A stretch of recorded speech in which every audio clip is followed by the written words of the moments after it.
Soares. Wilco makes a run ahead of him. Bergkamp suddenly changed pace through the centre. It's Bergkamp! That's magnificent!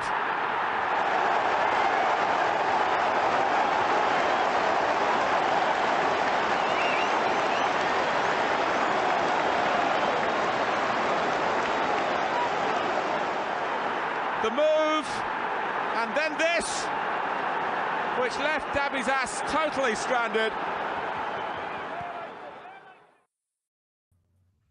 Hello and welcome to an Elneny. Welcome to this bloke. Where's my picture? There we go, people. Look at that, Mr. Elneny, you beautiful curly-haired Egyptian prince. Look at you. Everyone is an Elneny. And if it wasn't, why is his head so small at the front and so big at the back? It's stressing me out. It's the same head no matter where it is. So is it really? Is that stressing me out? We don't talk about that. We just like it. Anyway. Oxford United 0, Arsenal 3, and with me to celebrate this momentous occasion is Deac. Yes, we beat him. G at the end of your thing. Right, yeah. Deac St George. Nearly put me off my stride. That did. How are you? Yeah, I'm all good. How are you? How was your Christmas and New Year? All good? Well, when you get kids and they get to about 25, 24, it's just kind of exchanging gifts and watching being worked to death by Lidl. Got home, finished work at 10 p.m. on Christmas Eve, and then it's an hour and a half drive home. Well, back here, not home anymore. She's left. So, yeah, it was good. How was yours? Yeah, nice and quiet. It's the first quiet Christmas we've had in like a decade. So it was really nice just to sit at home and not do anything with anyone. Good. Really nice. Really nice. Lovely. Yes. And so we watched a few films. We had a few giggles. We had a couple of roasts. And that is all you need from Christmas and friends and family. Right. And that's the most important thing. Anyway, let's talk about the football, shall we? What was your expectations once you saw the lineups and you've gone, I need to have a sit down? What was your thoughts about the game and your expectations before the game started? Lineup. Very surprised to see the Prem front three. I thought that was unusual. I didn't think that would happen. I thought Marquinhos and maybe even Emile Smith-Rowe might even start, but he came on. We'll talk about that later. But yeah, I wasn't expecting too much. I thought it was just going to be pretty much like a done deal game sort of thing. I wasn't really expecting too much, but first half showed that we were very wrong in that. But yeah, front three, I think it also says a lot about the depth issue. And a lot of rumours going around this evening that we're pretty much done with Mudryk, and he's pretty much signing on the dotted line now, and we've agreed the fee. It's just the upfront stuff with 30 or 20%, and there's lots of stuff going around saying that it's like 99.9% done now, and it's hopefully going to get like finalised either tonight or tomorrow. So we'll have to wait and see. But I really think it shows that once again we're lacking that availability up top. But yeah, as I said, wasn't expecting much. What was your thoughts? Like, did you think the game was going to go the way it was going to go? I always like the early rounds of the cups because you get to see the players that you don't usually get to see before. Like you were saying, Marquinhos, it'd be nice to see him. Yeah. I don't think Nwaneri, he couldn't get there. He couldn't leave school early. He had a note from his mum, but they still wouldn't let him leave school early. The 15-year-old that made his Premier League debut. So he wasn't allowed to play, and he had a paper out to go and do after school. So I like to see these other players come in, but I don't like it when you have to resort to playing Gabriel or Saliba in these games. Yeah. But then again, you look at the game, the first half was like walking football for us. We give them the first half hour. It's like children that have just had too much sugar. They're running around. They're excited. They're playing the greatest team in the world. So you give them half an hour. Then after the half an hour, I expected things to start, especially with that starting 11, I expected things to maybe start early. But it's just Arteta going steady, just take it steady, go out there, do what you usually do, and everything will be all right. But then I was quite impressed by Oxford, considering they're 15th in League One. I thought they're very organised. Their manager has taken them from the Conference to League Two to League One, which is the third tier of English football, if anyone wasn't sure. I remember him as a player, I think, and they played decent football. They didn't Newcastle us, which is the big surprise for me, wasn't it? Yeah, well, I didn't watch anything about the post game or watch any pods or listen to any pods or anything like that with regards to the Newcastle game. I was really frustrated with it. with the antics. I was venting on Twitter about it. If I'm venting on Twitter, if I'm venting on Twitter during an Arsenal game, it means I'm really annoyed. It was very frustrating. But yeah, no, they didn't Newcastle us tonight, which was great. But yeah, I thought the first half really showed that they're a team that as long as you drill them well, they can they can work hard and they can get a result in certain ways. We didn't get a shot on target in the first half. That is, I mean, when you got a front three of Saka, Martinelli, and Eddie, even someone like the Portuguese bloke whose name I forgot, Fabio Vieira, even with someone like him and his really good passing skills, just have a pot shot, just test the goalkeeper. I think it's a little bit nervousness and stuff like that. It's a different type of game as well. For a lot of these players, you've got the pleasures of VAR. We'll discuss that. We've got the pleasures of VAR in the Premier League, which can help defend not only sort whether a goal is not a goal, but also defends players as well. So we're seeing a lot more Sunday League rough and tumble tonight. And a lot of players, maybe it was a little bit of an eye opener for them. So maybe we saw situations where Fabio Vieira was struggling and all that. But they didn't, knowing they can get away with it, they didn't resort to that tactic. So again, I applaud Oxford for decent ground. I mean, it's only 3/4 of a ground, but a decent ground. They watered the pitch really well. They watered the pitch really well. Yeah, and they came. They didn't come. They invited us to come and play a game of football on a fast, wet pitch. And they didn't go out of their way to go and be arseholes, which is lovely to see. Oh, we've got our porn butt there. Here we go. 69mega.com. There you go. They're not paying for us. Ugh, Tinder. I'm removing them all. It says their girls are first. Right first. That's good. That's lovely. There you go. I've removed them all. Because Deac is a moderator there, and he has used the ban hammer on them. Expect them to come back a little bit later. I've been a little bit rude. I haven't said hello to everybody. So you got Tiger and Luna, and lots of numbers. John Hazy, Phil Macker, Jim Eves, Dan Gooner, Dave Cox. That's a name I've not seen before. Dave, hello, Dave. I hope you like it here. Mike Hertz, our resident Guatemalan Mexican. What is he? He's like a hybrid. Bag of Dicks. Haven't seen you here for a while. Bag of Dicks. I hope you're well.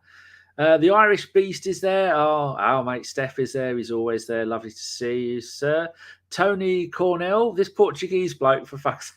I know, sometimes when you're tweeting, hosting, producing, and doing all that lot, you have a brain fart, and I nearly forgot Deac's name at the beginning of the show when it's written on the screen.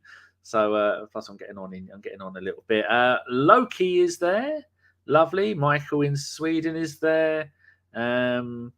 Who else? Oh, Avon. Oi, oi. Do you like the moustache, Avon? Rudy's there. Hello, Rudy. Nice of you to join us. And Pete, as always. And Grant is there. Oi, oi, Dano. Lovely. Right. Let's talk about the... what would you like to talk about? Because for the first half, there's very little to talk about, wasn't there? Very boring. Very boring.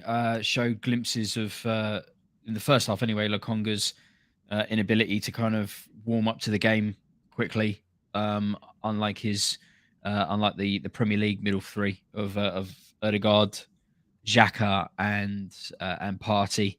Today really showed that midfield is world class. Really, really is. Tierney playing the inverted wing back role a little bit better, but didn't have a great game. I think there's going to be questions in summer about Tierney if he doesn't really get the position under his belt. Zinchenko started the season as left back from injuries coming back as well. Zinchenko's back in to the side, very much the first team option when it comes to left back. So it's going to be interesting to see what happens in the summer. Oxford definitely didn't. We didn't think the game would be like this. As I said, I think it's probably something to do with the Sunday League mentality, with no protection from VAR and a little bit more rough and tumble. So maybe a lot of the players, it took a little bit of time for them to warm up, especially Fabio Vieira. First and second half, the displays were very, very really different. Struggling to put the ball through, wasn't he? Yes, very much so. We were really missing Odegaard, but then obviously from the free kick, Vieira, finally realised that he can play football again. So that was good. But that's the result of when you don't get minutes, Premier League minutes, isn't it? It's going to happen. You can't. I mean, training is one thing. I mean, match fit is another thing. And he's played virtually no games. I mean, Lokonga has had the last 9 Premier League games. He's been on the bench 8 of those times and not used any of them. Vieira hasn't been used much as well. So when they come into a game like this, anybody who plays Football Manager will know you can be 100% fit, but you can only be 50, 60% match fit, and you don't get that back with one game. No, so you don't.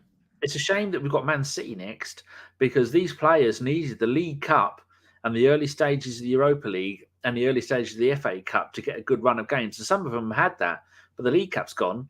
And the FA Cup, well, you put your money on Man City winning that at Man City, although we'll give them a good game. But those players like Turner, not priority. It's not priority. Exactly. The FA Cup's not priority this season. Premier League first, Europa League second, bin the rest of it. But Turner's going to be looking at this going, I had a really good World Cup. I'm the number one for my country. And I've played one League Cup game. No, he didn't even play in the League Cup, did he? It was Karl Hein, as Femi told us in that one. So he didn't play that. He's played one FA Cup game, no Premier League games. And I think he played 5 out of the 6 Europa League games. I think Ramsdale came in for he came in for 1. So that player, I mean, come the summer, he's going to be looking at that going, well, I've not played you think cup games, he would get 10, 15 cup games a season and maybe a couple of Premier League games. He ain't getting that. No. He's too good for that. He had a really good game again, didn't he? 5 games, I think they said, and 4 clean sheets. Yeah, I had no real expectations when we signed Turner, but today he had he didn't really put a foot wrong. It was a few moments in the first half where he was a little bit sketchy with his feet. But I don't think he walked into the Arsenal situation at the very beginning with a blindfold on. I think he realised that it was going to be a real hard slog to be able to unplace Ramsdale from the number 1 position. I think it's going to have to take something quite exceptional or an injury for that to happen. And I'm sure he's not blind to see and notice that. I know that he's the number 1 for his country, but Ramsdale is pretty much now in turn to become the number 1 for a club a nation that's obviously playing at a higher level than the USA. So there's no disrespect to United States. They've got a fantastic young squad.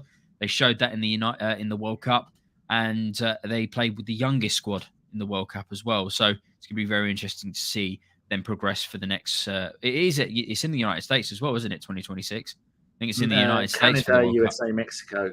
Yeah, that's going to be an interesting one. That's going to be really great for friends of ours who live over there, and our very own Jeff Hullenfrenden, who is a Canadian and never thought he'd see Canada playing the World Cup again, let alone host it. And he's got tickets for all the games, I think. That's fantastic stuff. So, but anyway, as I was saying, Turner, he had a good game, and he just had to keep working at it and see what happens. But I'm not worried about losing him. I've got no emotional attachments to the guy. It is what it is. He's doing his job, and well played to him. Karimia, I'll call you A, makes a good point. Loan Sambi to some French team and sell him in the summer. He is never, ever making it at Arsenal. Absolute prancing Bambi. Every time he comes on or gets a chance, we need a proper understudy to Xhaka. Now, we were talking that people, if you remember, that we bought him from Anderlecht. Anderlecht's manager, or was for a while, was Vincent Kompany, and then he stepped down because he couldn't do player manager. Now he's manager of Burnley. Would you like to see Lokonga go to Burnley, top of the Champions League, top of the Championship, which is the second tier in English football, and playing really, really good football? They are no longer the Burnley of old. They are lighting that division up, aren't they? Newcastle are the Burnley of old.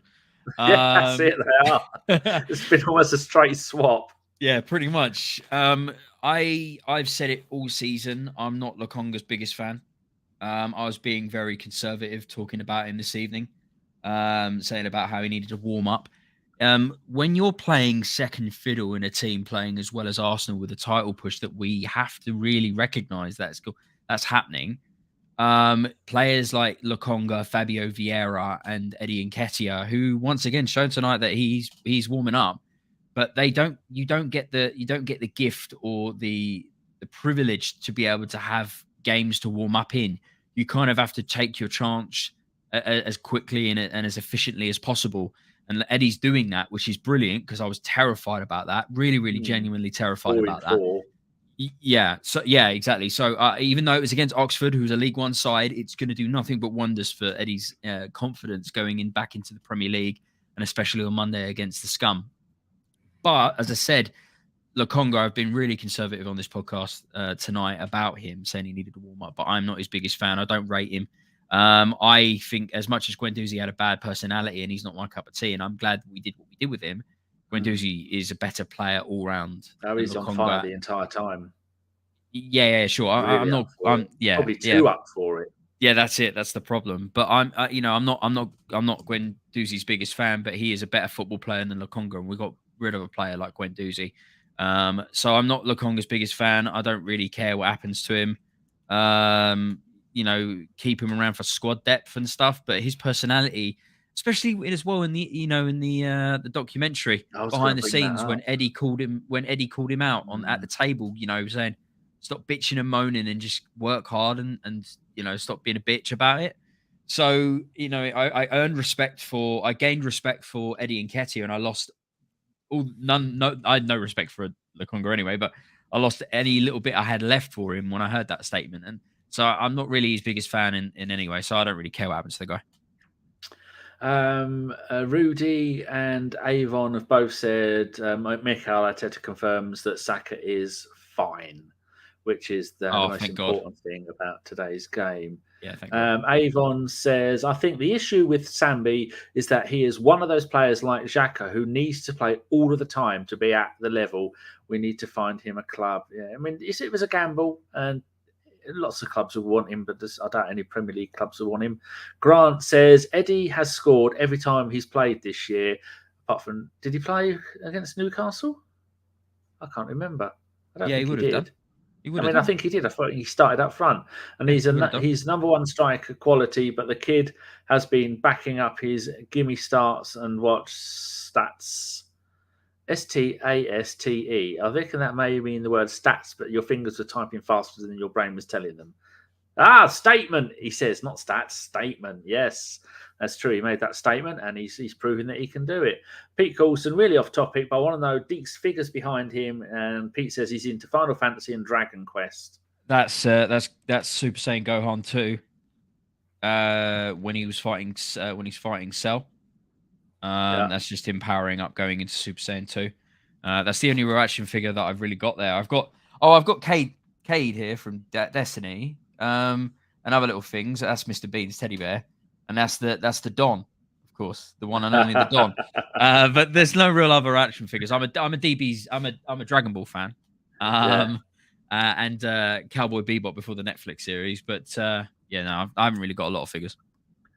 There you go. Right, Rudy has got a quote for us. Where have you been, Rudy? Oh, actually, we haven't done shows, have you? That's where you've been. We've done one post-game show. Rudy says, Mikel Arteta on João Felix going to Chelsea and any other potential transfer in January. Quote, my job is to focus on making players better, and if we get any reinforcements, then great. Stan the man, who is the other person who does these post-game shows with us. Teabag looked poor for the first half because he had to babysit Sambi. Once Xhaka and Zinchenko came on, it gave him more space to do his thing, hence the 2 assists. Wise words. Sai's there with his usual Arteta out. One day, Sai. Oh, he got fired in my game of Football Manager. He got fired at December 2024. Sai, so he ain't got long to wait. He got fired in the same week that Emery got fired from Aston Villa. Coincidence? I don't know. Right, Phil says Arteta confirming the plan is to lock Sambi in the toilet at Oxford when they let him out. Deny we know him. I support that. Thunder, as always, say hit the thumbs up, people. How many thumbs up? I haven't even got this open. 18 thumbs up. There's 40 of us in here. And there's only 18 thumbs up. That is an appalling number. We're at the top of the league. We're at the top of the league. We've got a real chance to win the Premier League. And it's been a real fucking shitty time being Arsenal fans for the last hour fucking long. So we need to be supporting each other and boosting those fucking numbers and get that positivity going around. Because it's really starting to show on the pitch. Let's get involved, man. And if we get to 1,000 likes, we'll do a 24-hour stream right now, naked. 1,000 likes. We don't get 1,000 a season. Mike says DBZ lover. Dragon Ball you Z. love to Yeah. I don't just love Dragon Ball Z. I love Dragon Ball in general. So all of the stuff, Dragon Ball Super and stuff like that. So, but yeah, that's from DBZ. But yeah, I The love only DBZ. cartoon I like is Family Guy. Yeah, I like Family Guy. It's brilliant. And I watch Simpsons, but it's just not funny. I mean, the Family Guy, I will a lot regularly, usually because it's politically incorrect and wrong. And It's become a lot more politically correct. Simpsons is he slept on recently. I've been watching new Simpsons. It's actually slept on. I think it's actually pretty decent. Give it another go. The new stuff, the new stuff. It's actually pretty decent. And the Family Guy's got one of my people in there, the policeman. He's Joe. One of my people. That's him. I can't even remember. I don't even know their names. Of course, because he's in a wheelchair. Yeah. Yes. That's why I watched one recently where they. I think what did they have? They had an electric bike, and he held onto the back, and his legs were flapping around in the background behind them. No, not if you're fat. They don't. They just drag on the floor. Anne says so. Beaten to the punch, much richer clubs again. I don't know what that means. Pete Colson. Are we going to sign Mudryk, the Duck? That's Mudryk is Ukrainian. I don't think we're desperate. We're not Chelsea with João Felix. They had a couple of injuries in the Man City. Was it the Man City game? They lost 4-0. Chelsea. No, not in the cup. Not in the but in the league. I don't know who they were playing. Anyway, they lost like a couple of players like Pulisic and Sterling due to little niggles. Yeah, so they started shitting their pants, and now. But don't worry, they got Aubameyang. Oh fuck! Oh, that was terrible. Oh, that was so depressing to watch. He got absolutely destroyed. It was so bad. He's fallen down so badly. We told the Chelsea fans he's coming for the money. No other reason. Fuck me, he's so tragic. He wasn't even in the squad in the league game against City. It wasn't even the fucking squad. But yeah, no. And he will hang around. That's the reason why Chelsea. Smell. That's why Chelsea went in big for João Felix because of injury worries and stuff like that. So they've paid out of that like stupid money, like 20 plus for 6 months. 6 months. It's £6 million loan and about £20 million. A couple hundred thousand a week at least. But then they got mugged when they bought him in the first place. Why would a player like that go, certainly I'll go and play for Simeone at Atletico Madrid, who have never knowingly done anything creative in the last 4 years and managed to win the league doing that? Oh, I don't know what that was. I had Mudryk's done. Mudryk's done. Well, let's just assume he's done and he's going to be on the bench against the scum. Let's just assume. Confidence. Because I keep telling people Mudryk is Ukrainian for duck, so his nickname is the Duck. Oh, I didn't know that. Okay, that's cool. Now I know that. That's cool. Yeah, but he called him the Duck. Anne says that his comment was about Arteta, about reinforcements. Clearly, we aren't lining anybody up. Okay. Rudy's got a quote for us. Mikel Arteta, when asked about transfers, quote, "We will go game by game. Now we have a game against Spurs, and we will prepare for that first." And Deac is going to be joining us for the post-game show. Have you and Stan ever done a show together? Yes. I might get both. Did you get on? Because I know most people annoy you. Oh, they annoy me, most people. Most of my friends I don't like. I'm pretty sure we got on. We were on a post-pod, yeah. Oh, good. Well, maybe I'll try and get Stan on for that one as well. That'd be good. Have the three of us. Maybe just let you two do one on your own one day. Pressing all the buttons. Jeez. Noza says, did Alba play it all? Nope. Avon says, according to the chatter tonight, we are very close to signing. Well, I'm going to stop reading. I'll read one from Kevin because Kevin's quite new. Only a matter of time until Felix is crocked as well. Right.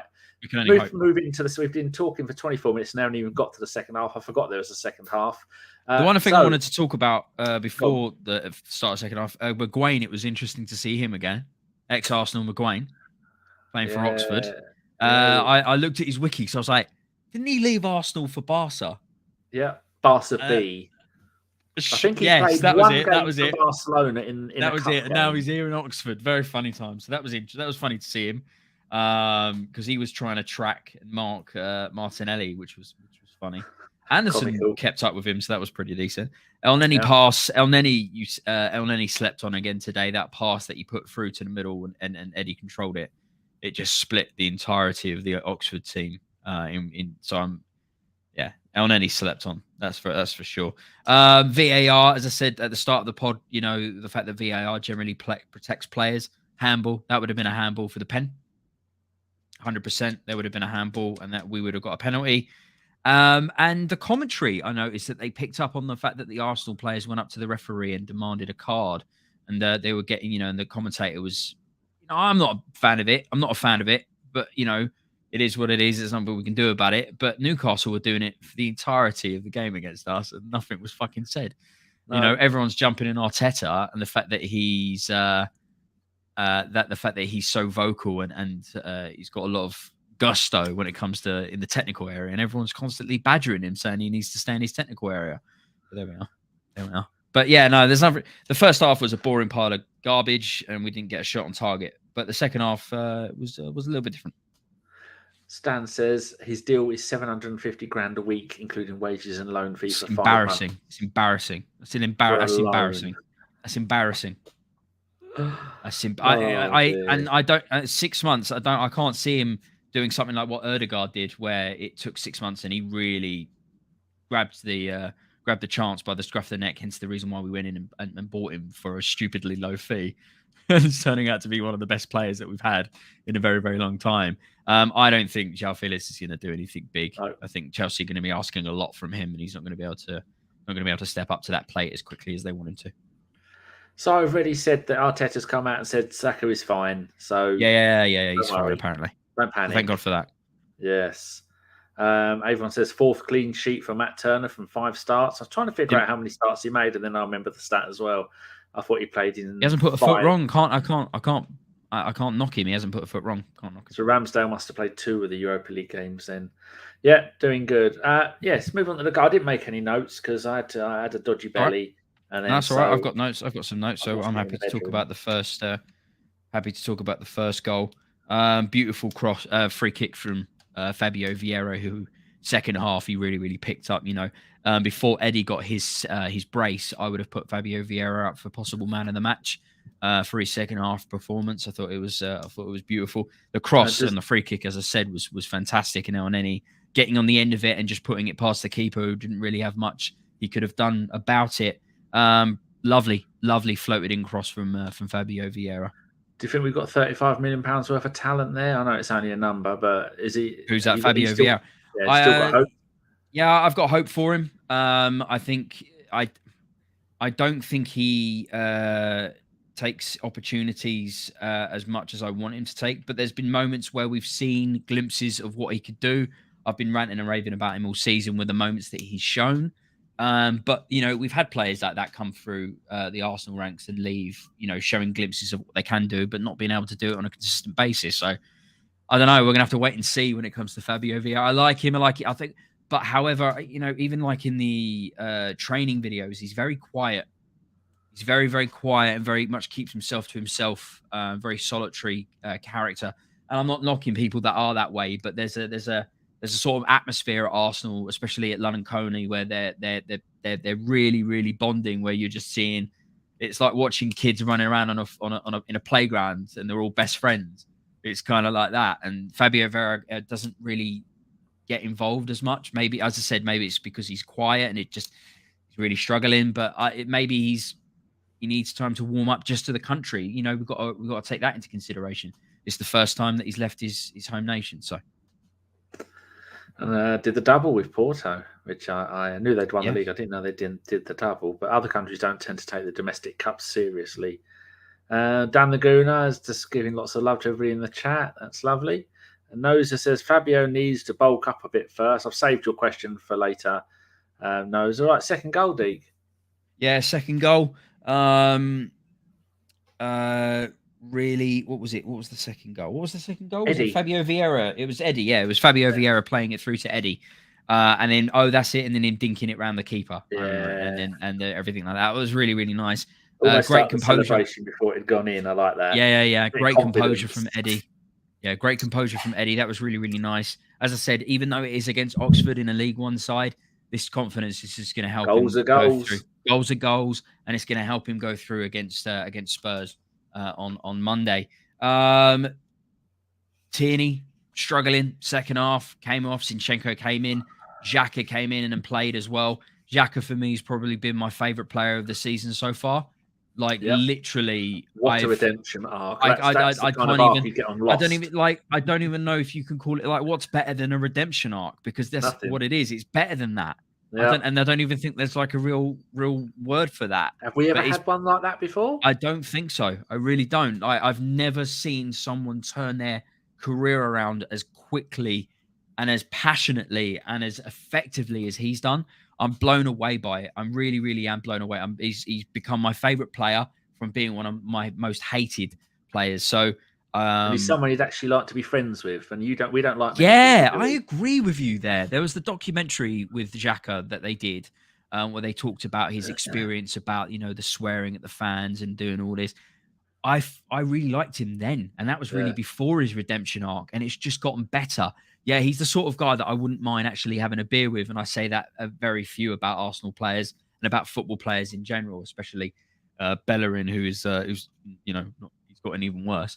But Tierney struggling. I think summer's going to be interesting.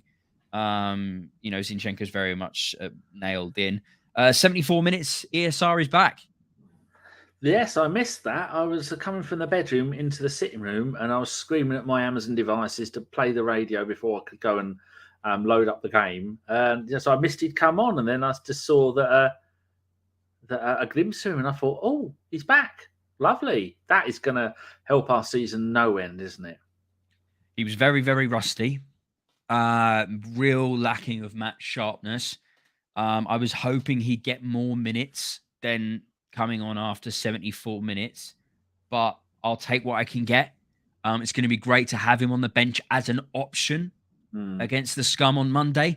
That's so versatile. He's very, very versatile. I think there's going to be a lot of movement with him. I think there's a possibility of him being able to play through the middle of the park. Fabio Vieira is very much a player who plays out on the right as a backup to Saka. I think Emile Smith-Rowe might be a rotational option for Ødegaard until something moves in the summer when it comes to midfield. But yeah, he's very rusty. But I'm happy that he's back. It's good to see him. Very happy indeed. Lovely way for Eddie. Still doing his celebration with the ring-a-ding-ding thing. So it's good that he believes in himself, which for quite a while we thought he doesn't believe in himself. I don't think he believes that he can do the job, that he is a striker. But yeah, I mean, if he's doing it and he's turning it around, and I'm happy with that. Yeah, and I've got just at the right time as well. Yeah, I was definitely one of the people that was worried about Eddie and the fact that we lost a player like Gabriel Jesus.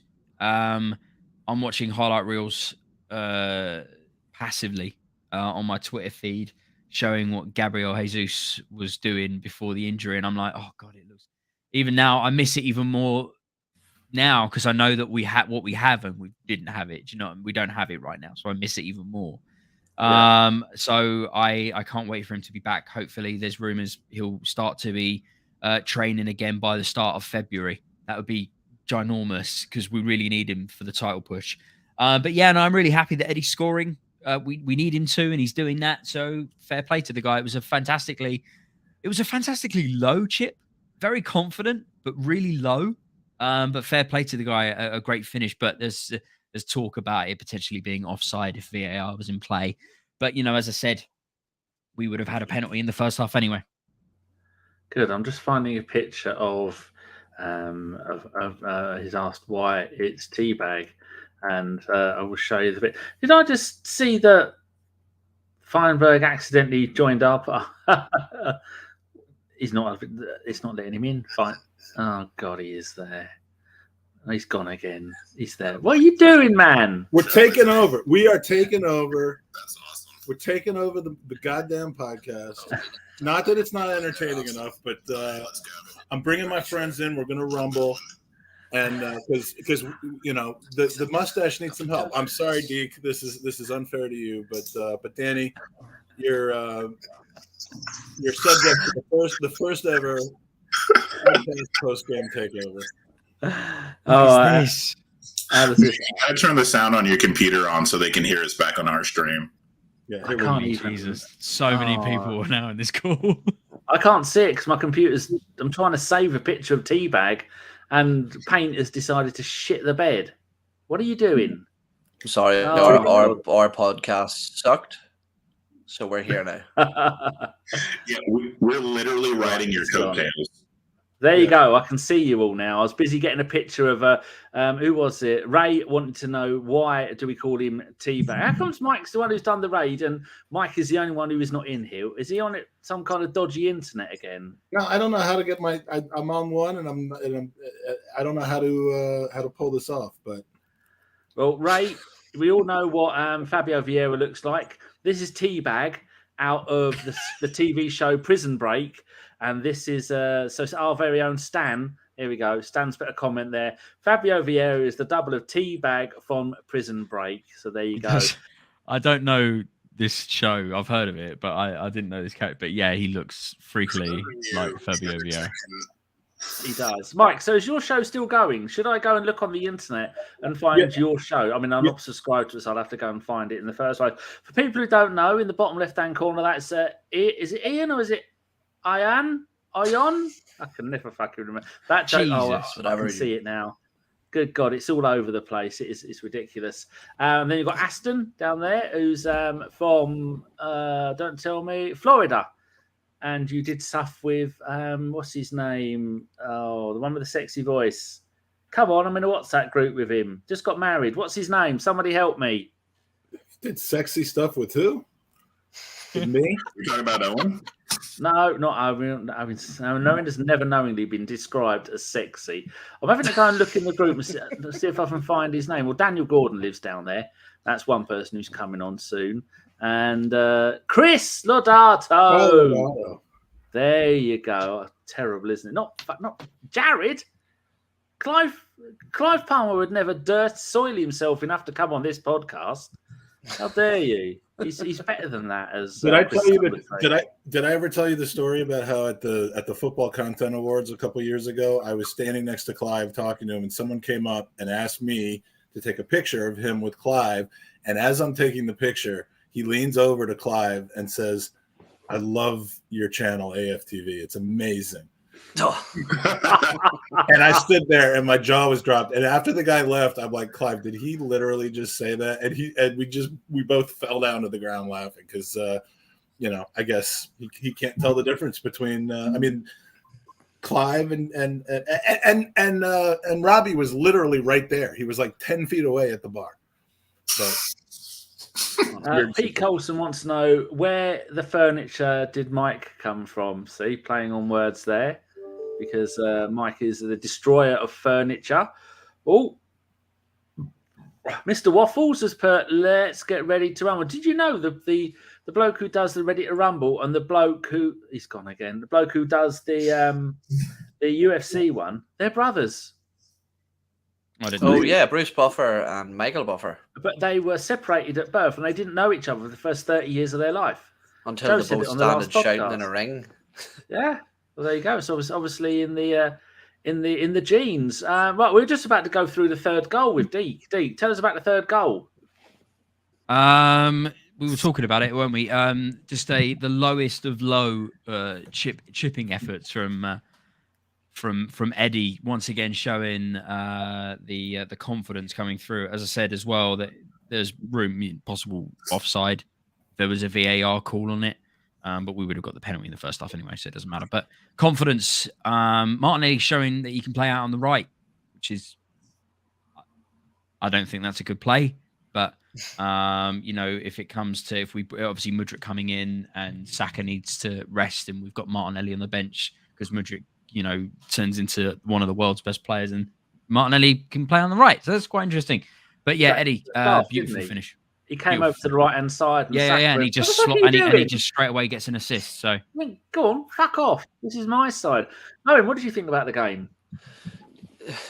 Well, I was just mentioning on our podcast that I'm not sure whether it's still going or not at this point. Yeah, but I hate it's sort of the commonly used phrase. It was a game of two halves. It was, in my opinion, the first half was extremely frustrating for the simple fact that there was so many players in there that are on the fringes of the squad that should be staking a claim to put themselves in the mind of Mikel Arteta to be getting into those starting 11s, in the coming weeks, and it really didn't seem like that. It seemed like they turned up there with the idea that they were bigger than this game, that they didn't really need to do much to get a result out of it. And it's just funny that if the two substitutions for Kieran Tierney and Sambi Lokonga, two players who bring you technical security in Granit Xhaka and Alexander Zinchenko, the difference that they made, and not only the difference they made in technical security, but I think the stability they brought to the side that let Fabio Vieira flourish.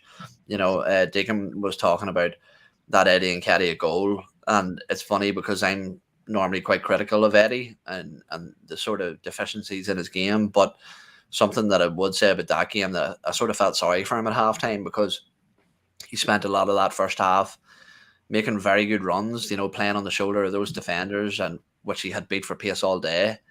And he was running about pointing his finger where he wanted the ball, and it just never seemed to come.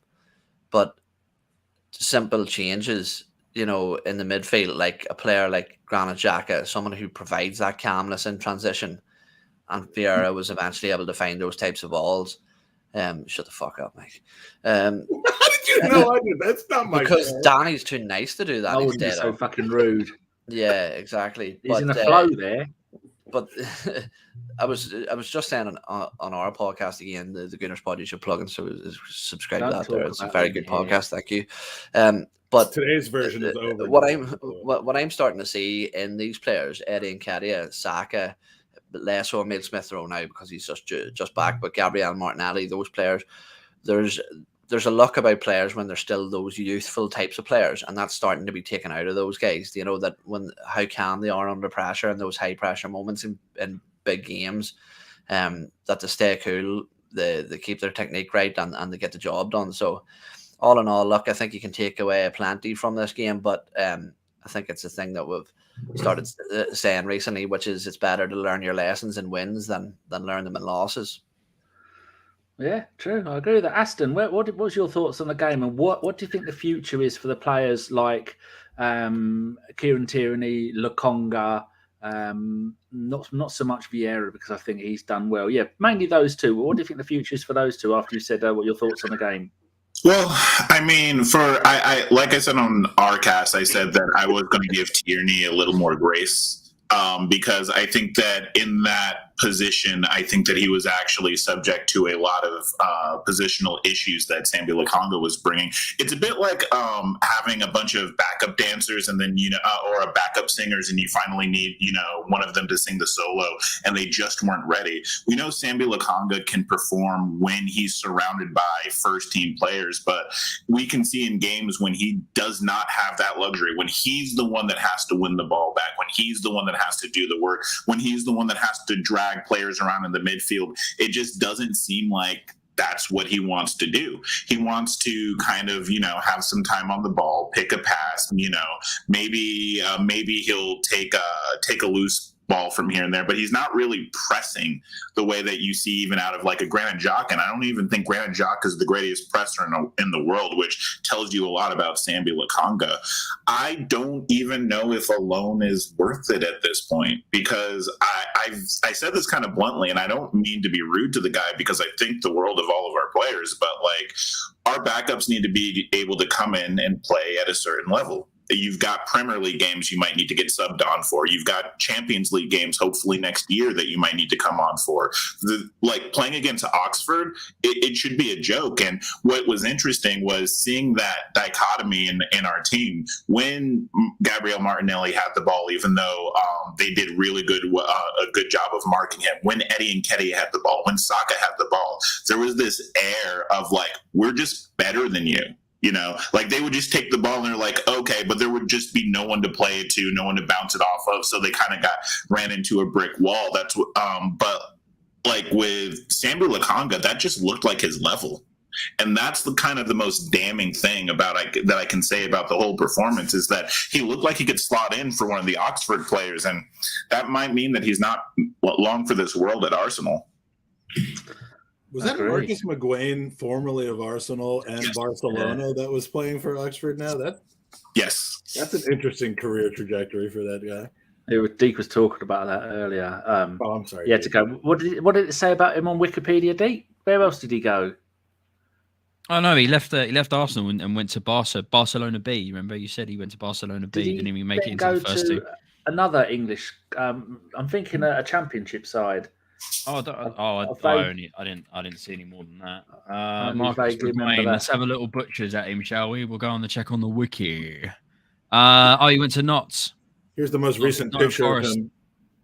I say he went to Nottingham Forest, but he didn't even play once for them. So I don't know. Would you? It's strange. Would you call it that? Like you go to a club, you not play once, but I went to that club. I didn't play for that club because technically Clive Allen did it. That club. Oh, okay. Well, there you go. Emiliano Sala did it. Danny, can I ask you a question? Can I ask you a question? Yeah. We have Charlie Patino, the prodigal son that's supposedly going to be coming back at the end of the season. Do we stick it out right now for the half season with Sambi Lokonga, or would you go into the market and deal with that? Well, from what I've seen of Charlie is in the Odegaard mould and the Fabio Vieira. So I think if he came back now, he'd be third choice to those two. But I think there would be a riot in Blackpool. I mean, the place could do with smashing up. It's a shithole. But there would be they love him. He's got his own chant. The fans love him. He's a cult hero. And that, I mean, for someone so young to go there and do so much and he is there, Martin Odegaard. And he's fantastic, and it's great to see a young man go there and do that. We actually have a loan manager at Arsenal, and that man needs to be fired out of a cannon into something squishy, because most of the loans over the last 10 years that I've been doing podcasts, I'm constantly going pointless, waste of time. When you're playing Football Manager, yet again, another reference. When I loan a player out, I can specify position, how often he plays, like whether he's a star player, regular player, and all of that stuff. It seems like these people have never heard of being able to do that. But Charlie, when he comes back next season, I think I'd like to let him go the path of that Super Jackie Wilshere did. Go on loan to a championship side, or maybe a lower part Premier League side. Someone who is going to play decent football, maybe even Burnley, when Burnley are coming back up. If Vincent Kompany stays at Burnley, it's twice I've said this, but it is a revelation what that bloke has done to that club, all under his own steam. Maybe give him a loan to Burnley in the Premier League next season. It's a little bit chilly up north, but I mean, Blackpool's quite far up north. Just have to go left or right a little bit. I don't know where Blackpool is. I only went there once. So I think he's a really good player. What do you think, Aston? I mean, do you think there's that's similar enough to be able to swap one for the other? I think that I think from what I hear is everyone's saying that Patino's kind of the Xhaka heir apparent from what I hear around the club, and that's why I would say maybe in the future we can see him as a long-term replacement. But I'm more worried about the short term. I mean, we've got a season to play now. We've got Europa League to play now, FA Cup games to play now, and I don't know if Sambi Lokonga, if you can't do it against Oxford, then how the hell are you going to do it against any of the other teams that we will face between now and the end of the season? I just can't see game time for him or justifiable game time, which is bad because I know Xhaka's a machine, but the dude never stops playing, and eventually he's going to need somebody to be there, which is why I would go into the market. Patino looks like he's a nice lad. He's a nice boy. I can see him coming through. I hope he does well, and I hope he's the next young prodigy to come through. Supposedly the best academy's ever seen, according to some. Wow. Mike, next season, I mean, where does it leave Tierney, Soares, and Lokonga this season? Surely, there's a pub full of Mikes. How did that get up there? That is a thing of beauty. That is, and it's all actually you. People, but I didn't put that up there, did I? No, I did. That's the Feinberg day of Feinbergness. What happens to these people for the rest of the season? Because Lokonga is like everyone's been saying, Lokonga has shown absolutely nothing tonight. Is it an excuse, the fact that he's been an unused sub in 8 of the last 9 Premier League games? No, I mean, don't we have an under-21 team? I mean, he either needs to be playing there or going. We don't see that anymore. There's very little swapping over between the first team and the under-21s as it is now. Before, it used to be a regular thing. He needs a loan. He needs to be loaned before the end of this month, and I know that leaves us even shorter. But that's a reason why we need to buy or loan in some temporary experienced Premier League cover in that position. I don't care whether it's a hard position to try to fill, but We need the bodies, and he's just not the one. Not yet. I still believe that if there was, if Thierry Henry and others, who are involved in the Belgian setup, saw enough of him for them to sign him directly into the first team, and his captaincy at Anderlecht and in the youth team at Belgium, I believe. I mean, there's something in there, but he's just not coming out at this point. As far as Tierney, and who was the third one that you mentioned? Vieira? Tierney and Lokonga, Tierney. Cedric. Well, Cedric. If it's possible that Fulham's actually going to give us money for him, then it's time for him to go. And Tierney. I mean, Tierney is an Arsenal player. I want Tierney to be here for the next 5 years. Me too.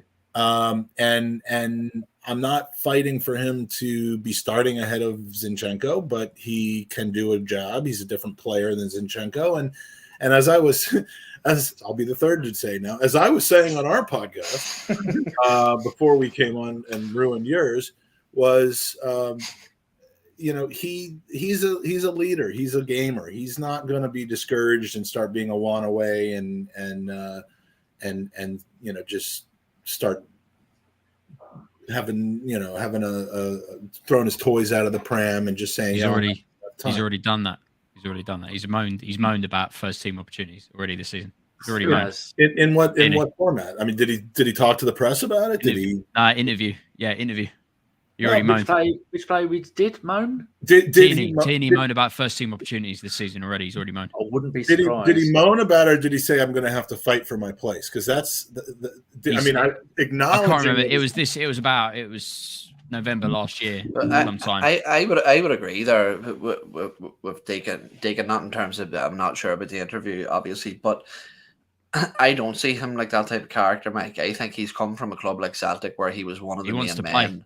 Yeah, he wants to play. He's not football. an Elneny. We're blessed with an Elneny. Blessed. Yeah, 100%. Yeah, and I just don't think that's in his character. I think that for a season, yes, maybe a season and a half, but I think come the end of this season, if he's still being viewed as clear second choice, that he may opt to try and push for a move. Now, we can't lord someone like Mykhailo Mudryk for trying to force a move when circumstances that he's not comfortable. So I think when it comes down to it, I wouldn't blame him if he did. And I'd love to see that interview, because I recall there being a conversation, and he recognized the fact that he had seemingly lost his place in the pecking order, but said he was going to fight for it to get it back. Yeah, but look, here's what I'll say about Tierney, and for the fourth time, as I said on our podcast, GoonerSubscribe.com. No, I'm just joking. Sorry, we said almost nothing on our podcast, but I'm finally learning that we actually said. I know we actually said quite a bit. But no, what I will say is that I absolutely worship the ground that Kieran Tierney walks on. I think he's a model professional, and he was our best player for 18 months. 100%. But one thing we have to remember is he wasn't a Mikel Arteta signing. That's it. And we're now seeing with Alexander Zinchenko that technical security, the ability to be flexible in movement in terms of where he goes to the pitch. Left back isn't left back. He comes in and secures that midfield with Thomas Partey. His ability to play balls between the lines. I'm just not sure that Kieran Tierney has that in his locker. Whilst he's a brilliant footballer, does he just not suit this system? You said you were blessed to have Elneny. Did anybody hear there's been small little rumblings of maybe some interest from Aston Villa for Elneny? Would you guys actually make that move? And if so, how much? No, that'd be we're not having a conversation about that in January. I think that's a conversation to be had. I don't think for the money that you would get for what it would cost to replace somebody of equal capabilities, it wouldn't be worth it. Yeah, in my opinion. On Football Manager, you don't do it, innit, Danny? No, you don't. Anybody else here play? Deac, we got more porn bots. And go and check their site out first, and then go and ban them. Is there any links? I've literally just got my laptop wiped and cleaned. I'm gonna fuck it again. The first time he's wiped or cleaned in about 8 months, but yes. Someone just said something.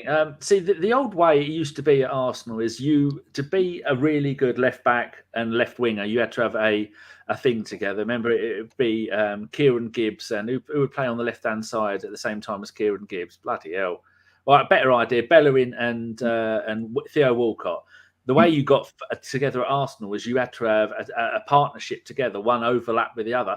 That's not what Arteta does. Arteta wants you as a fullback to come infield, do the inverted thing, and then come and cover because now that Xhaka's playing further upfield, he needs you to come in and do that. And Tierney doesn't do that. That's not Tierney's game. Tierney's game is the old-fashioned left wing back, left back, roaming up the field, putting in crosses, which is something we were crying out for as Arsenal fans for about a decade. We finally get it. Best player for 18 months, and Arteta goes, no, that is stopping. Here, look, I've got Zinchenko now. And as much as I love Tierney, no one in their right mind, if you were building an Arsenal 11, you would put Tierney ahead of Zinchenko. You'd never do it. And that makes me so sad. And I love him. And he's never going to play centre-back, left side of a centre-back like he does for Scotland, is he? And that also makes me very sad. And he's too good. He's too valuable. When we're working on a budget, that is a 30, 40 million pound player for a team that are desperate, a Newcastle, someone like that. And we can't turn down 40 million and have a player like that when we need to spend money on a more creative player. So it's going to be a sad day. Is this what we were referring to here? This was in October. It's been a tough start to the season for me. This was an Arsenal.com interview, so I would imagine this isn't going to include moaning. It's going to be a bit stat paddy. Yeah, but I've been trying to get minutes here. It's been a tough start, but whether I'm first, second, or third choice, I'm just going to keep working hard and see where it takes me. Reacting to the increased competition, I wouldn't say competition motivates me more as whether I'm the only left back or there's 5 left backs. I'm still motivated to play and do well. I'll work as hard as I possibly can. I train hard, and if the manager calls on me, I'm ready. Now, this is admittedly, I'm the first to say that this is, this was for the .com, so he wasn't going to be like, this is bullshit and I want out. I would say, Mike, that if you looked at the substitutions and look, obviously it's good that a player isn't happy to be taken off, but in Kieran Tierney's situation and who he was being replaced by at the time that he was being replaced by, I think that he looked very, very deflated. I've never seen him walk off with that sort of attitude. His head was down, his shoulders he didn't even look at anybody.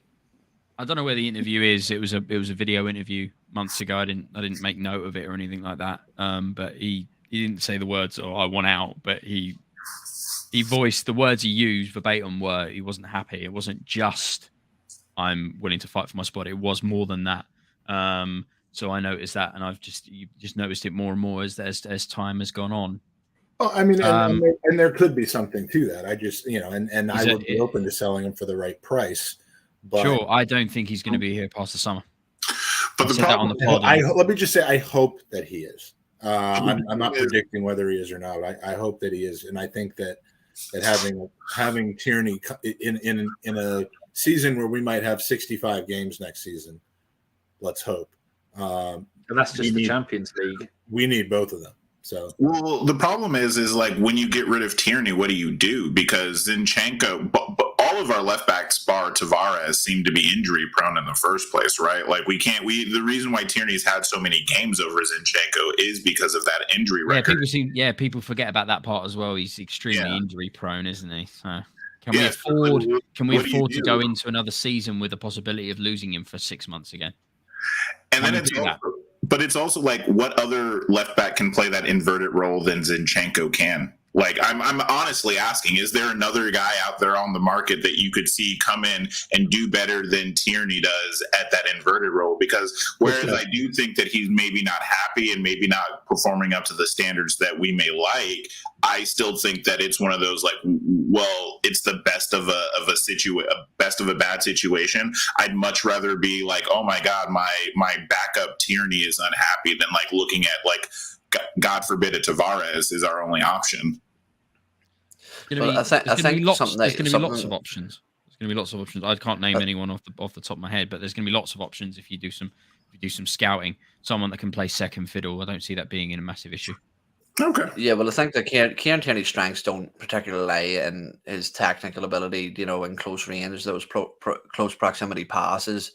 Stuff like that. That's just not his game, but I'm pretty sure it wouldn't be massively difficult to find somebody at least better at that part of the game than Tierney is. But what I would say as well is that I think Aston hit on a good point there, is that he's injury prone. And the thing is that is Kieran Tierney's value going to be any higher at the end of this season than it is then? Because if he is playing second fiddle to Alexander Zinchenko suffered plenty of injuries. This is probably the longest run we've had with Kieran Tierney fully fit, and getting minutes under his belt. So you have to start asking yourself that when it goes into next season, he picks up another injury, he's not playing any more games or as many games as this season.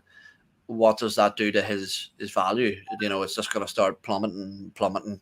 So I think that this summer will be massive in terms of Kieran Tierney's future at the club, whether they see him, as Danny said, probably one of our most valuable assets that sort of are expendable to a certain degree.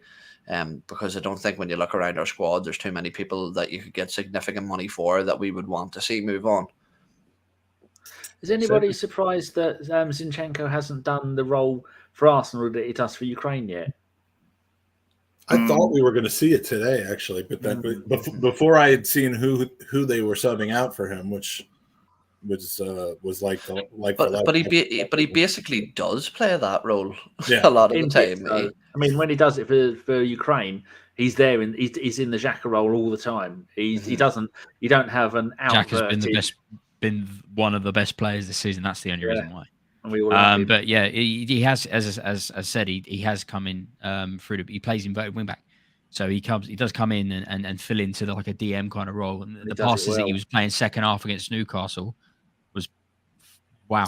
He's doing the opposite of what Xhaka used to have to do, where he was playing as a midfielder and constantly had to cover for our left back. Yeah, that's called an outverted DM.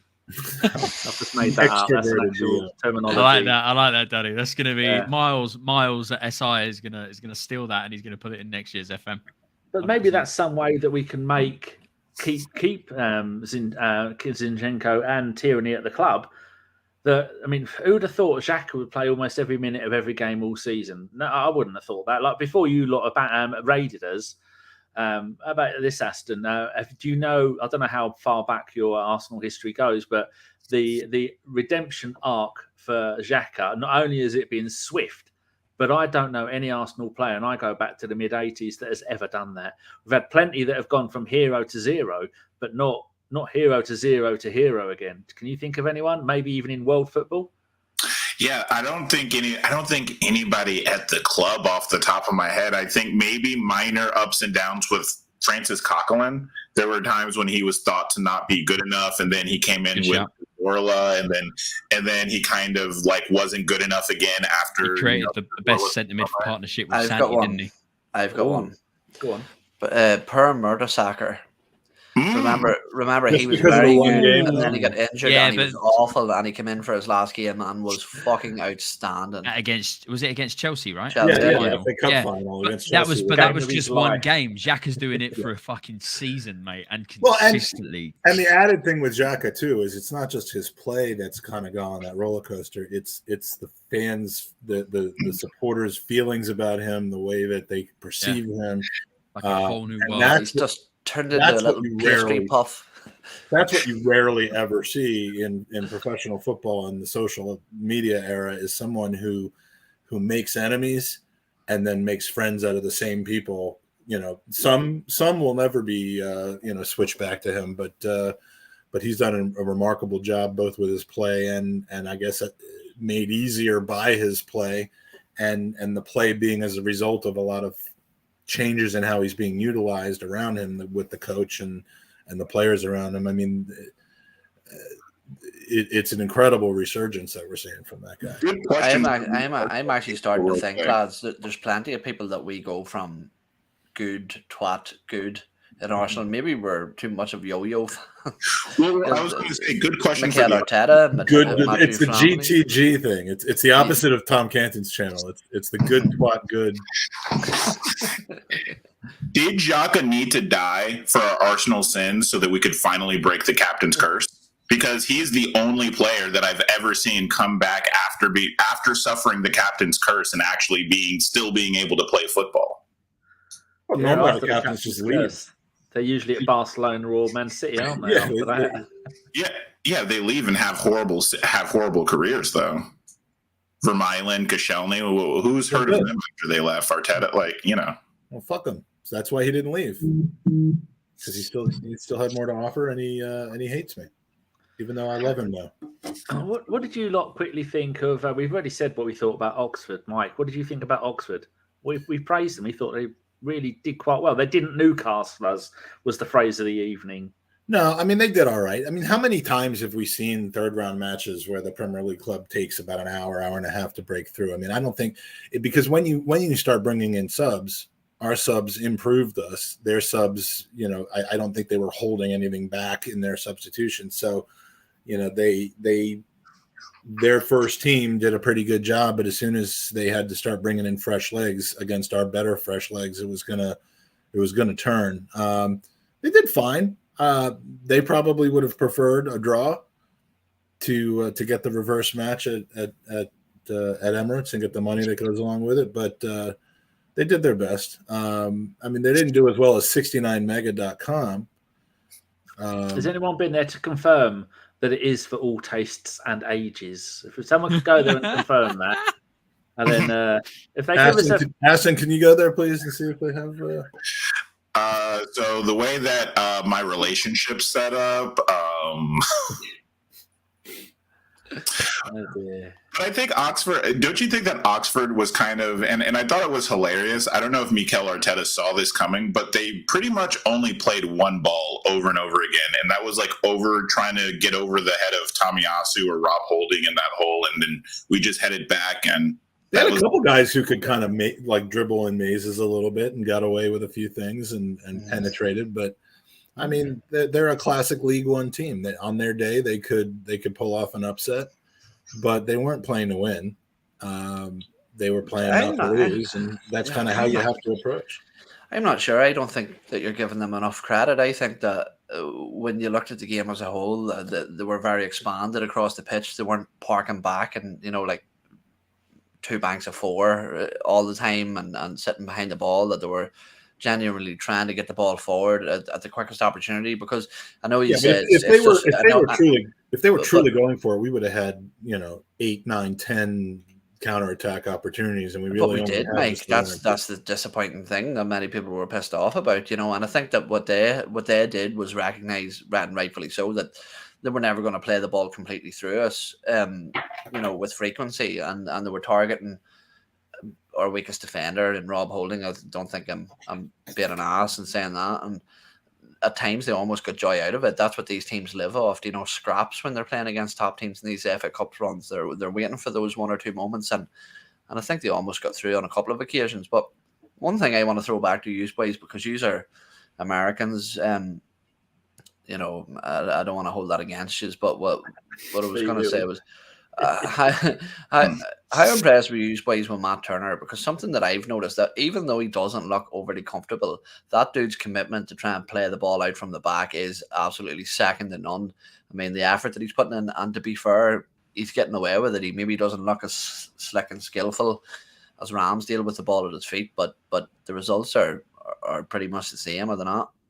He said that was an area in his game that was not truly crafted in playing for the MLS. I mean, he's come out and said, basically, I have to improve with the ball at my feet because that's how we want to play. And that's where I compare most weekly to Ramsdale. And to his credit, you can tell he's been working on it. The decision-making, which is often more important than the actual physical skill, I mean, I don't know how much you can pat him on the back for just laying the ball out to Elneny 4 yards, which he did a handful of times. But it was the right play in those situations. But even when he goes out wide, I think his distribution in throwing the ball is still much better than in playing with the ball at his feet. But he's far more comfortable than he used to be. And, that just shows that can be taught. It can be learned. It can be improved. It just can't be if your name is Petr Cech or Bergkamp. That's the problem. He's doing wonders at Fulham. I think that Turner. I think Turner. You should give Turner more credit than that, because I think that takes a lot of balls. I mean, you say it's a 4-foot pass to Elneny, but there is a defender between them, and I think that his I'm just saying you don't learn that much about his capability to distribute and play out from the back because it's a simple pass. I'm not saying it was the wrong pass. Different podcast, same marginalization. Okay. He actually said, when we were talking about him, I said, I wonder how long he will stay here because he probably would have expected a decent run. He missed 2 of the Europa League games.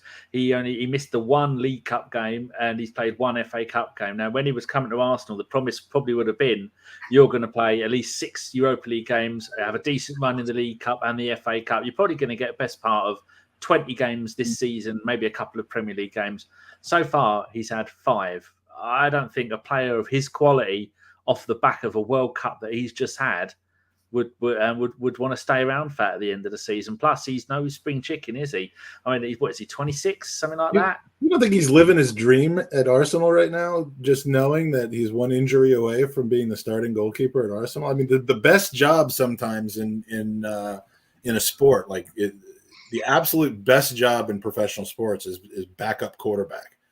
And being a second string, if to use the American phrase, or being a second team goalkeeper for the Arsenal, going from the New England Revolution is a massive step up. I think he's thrilled to be here. I don't know that he'd be necessarily looking to I guess I'm having the same take as Kieran Tierney in this situation, but for a different reason. I think he's happy to fight for his spot. He's seen what's happened with guys like Emi Martinez in the past, who fought for their spot for 18 years until they finally got some run. So he's a happy camper. How about this? I don't want guys that are happy nicking a living. I don't want a guy that's happy being backup quarterback. You know what I mean? I've never had such a conversation about Turner before. You should be walking around spitting and screaming at people. Man, this is the most I've ever spoke about Turner all season. Yeah, but see, this is the lesson you learn with these guys. You just throw something American at them and they fucking We're going into eat it so up. much depth about Turner. I'm like, fucking hell, man. Jesus. So what did you think about Matt We're on the Turner's verge of signing footwear? Mudryk, right?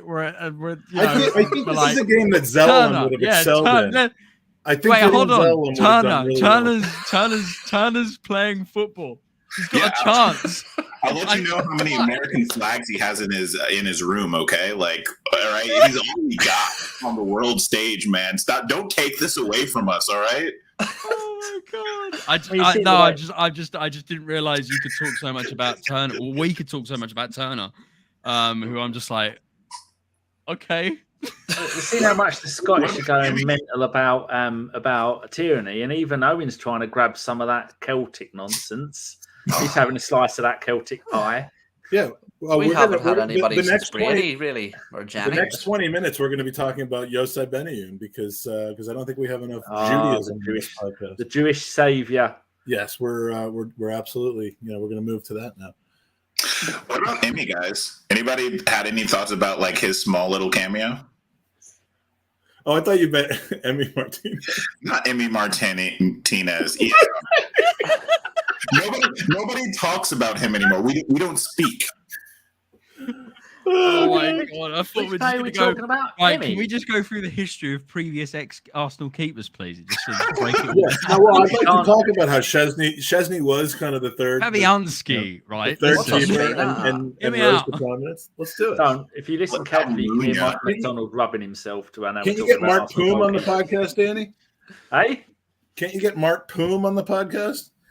The Latvian legend, over 100 games for Latvia. Estonia, Latvia, Estonia. Yeah, it's Estonia. One of the two. They've got a best 11 of both sides. Yeah, I don't know which one it was now. We have a user question from Stefan. Deac, you want to take this one? Does Turner wear mascara?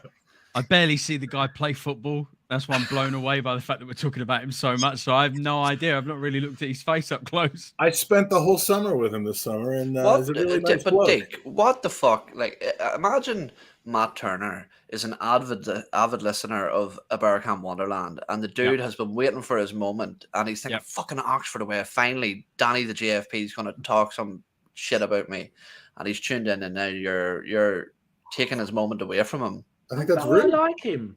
I think we should talk about him more. I've had no issues with the guy. I just can't believe we're having so much topic about the bloody bloke. If he's in here and he's got genuine gripe with what I've had to say, then he knows where to find me. I think look, right, obviously I've got to go now, but I think that we should schedule a podcast for this alone with the five of us. Just a Matt Turner tactical breakdown. Turnercast. A Turner Wonderland. Turnercast 2023. This was like me, wasn't it? Last season, constantly bringing up Tavares. Me just constantly bringing up Tavares. Tavares. Are you Portuguese or something? No, I liked his attacking threat. I thought he was decent. You should have seen the podcast we did when Danny Carbassiun made his debut in the League Cup. That was a beauty. That was the first ever podcast. I went on for 3 days. You going in, Ian? Danny Carbassiun, the man who found Gideon's LLM. No, anyway, I digress. I'm also leaving for the evening. Yeah, I'm also leaving for the evening. Cheers, Deac. I will see you on the post game for the Spurs game, Deac. Thank you very much. Yeah, cool stuff, man. Short notice because Arsenal. Let's go. Have a good evening, gentlemen, and everybody on the pod. Thank you very much for listening. I really appreciate it. You know where to find me. I'm here if you want to follow me. I wouldn't recommend it though because I'm quite political. Anyway, good night. Cheers, take care. Sorry we ruined your evening. Owen, are you off? Good luck. We definitely ruined that guy's evening. He did not seem happy to see us. Owen's saying goodbye. Shut up, you oaf. Yeah, good luck putting up with these fucks. See you 24-hour podcast on the go here. Right.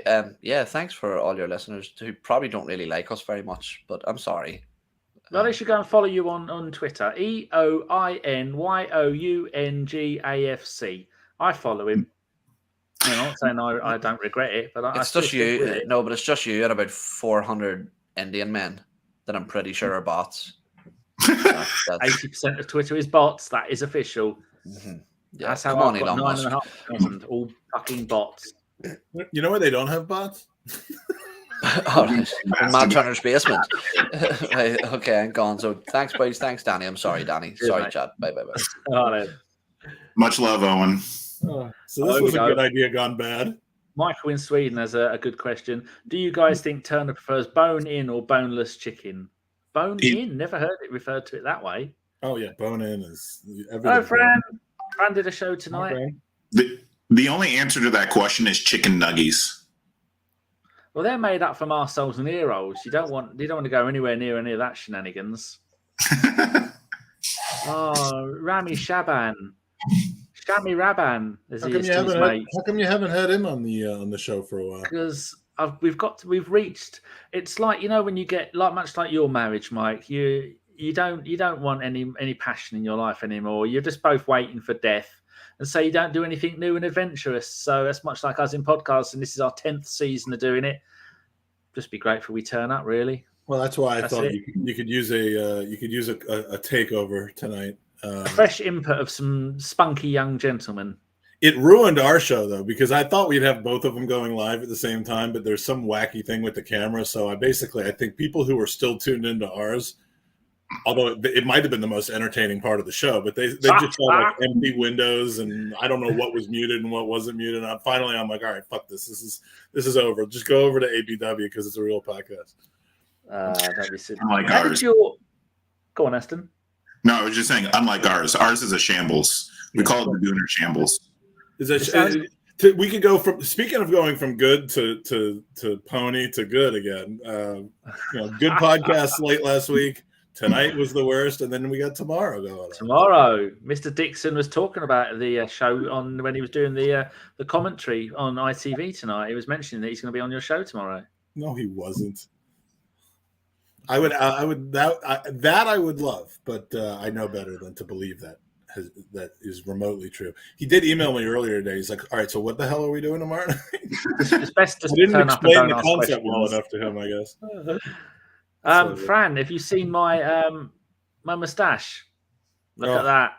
Sean says I look like, in quote, a fucking nonce. Do you think, Fran, that you could draw him without throwing up all over the art? That's what I see. I had a mustache for about an hour and a half last night. Mustache or beard? Like, which is better? I've always said mustaches are the way to go, and that's why I appreciate the art that I'm seeing above me. But are you a beard guy, Mike? I do them all. I went from having a beard and a mustache to having just a mustache to having nothing, all during the Sunday roast last night. I shaved on camera. I'm also now the drapes match the curtains, but yeah, there's a contract that says at all times I have to look exactly like Danny. It is. It's the only way my mum doesn't get confused. You shaved on camera? That's a weird way to promote your OnlyFans. Yeah, I did.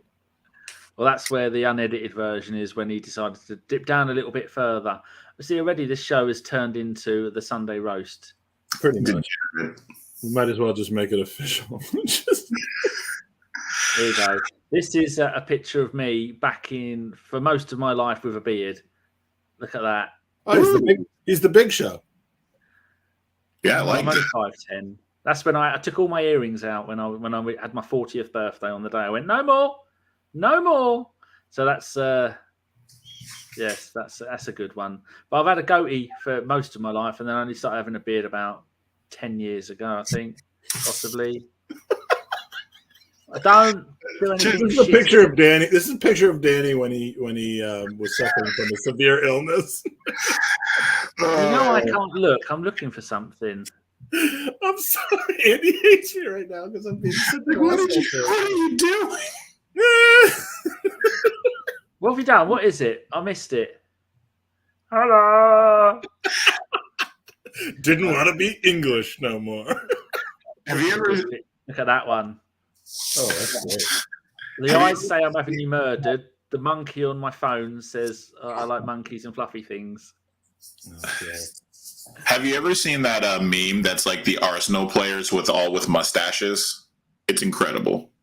Didn't that have something to do with Bellerin? No, it was literally just somebody made fake mustaches on him. It was really great.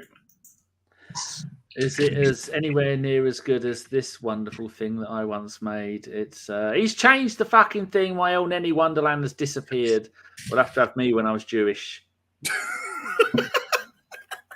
Oh, here you go. It is I made that an Elneny Wonderland. Every one of them is an Elneny.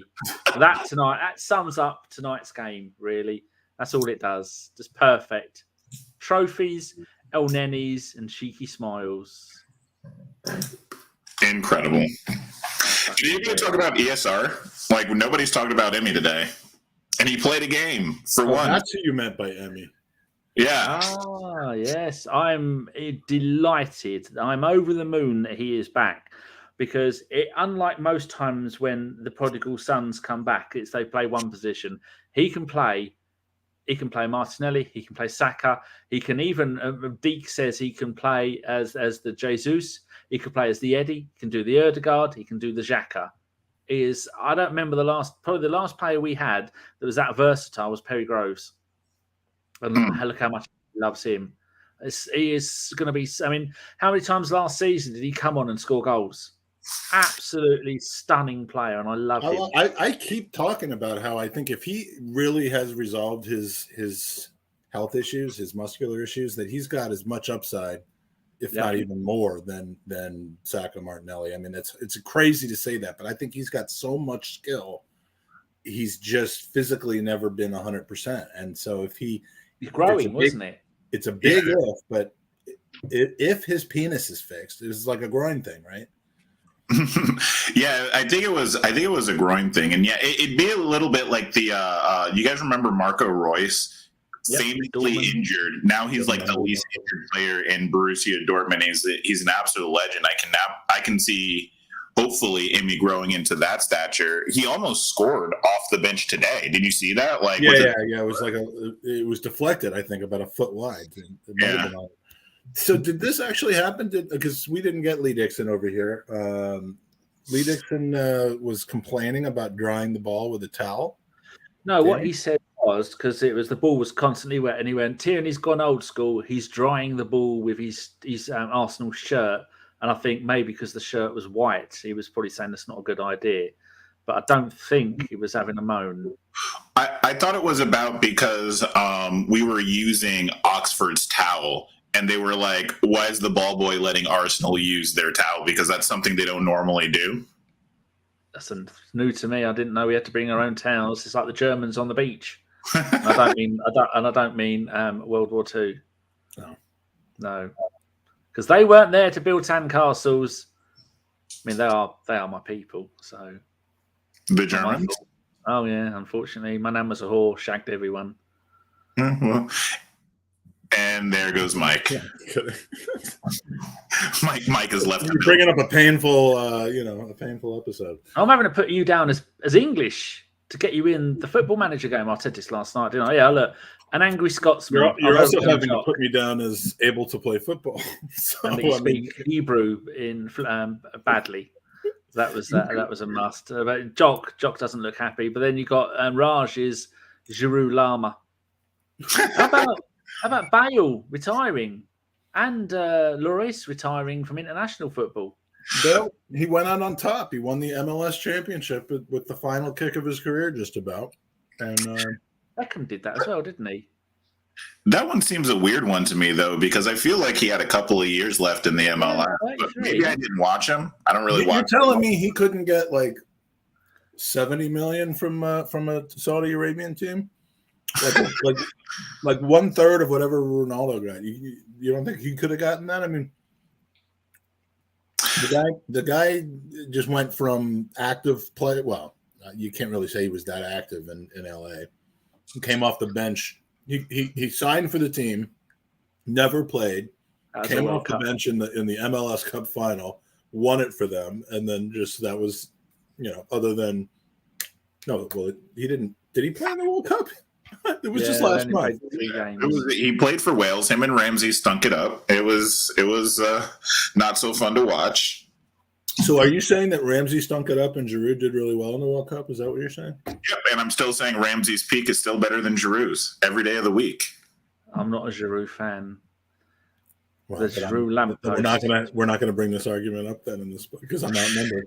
Him and I fight over who is better for Arsenal, Giroud or Ramsey, like every time we talk. Ramsey was Ramsey because of Giroud. Well, Ramsey was world class for 5 minutes. Yeah, and Giroud was for 9. We needed him. Didn't score for 16 games.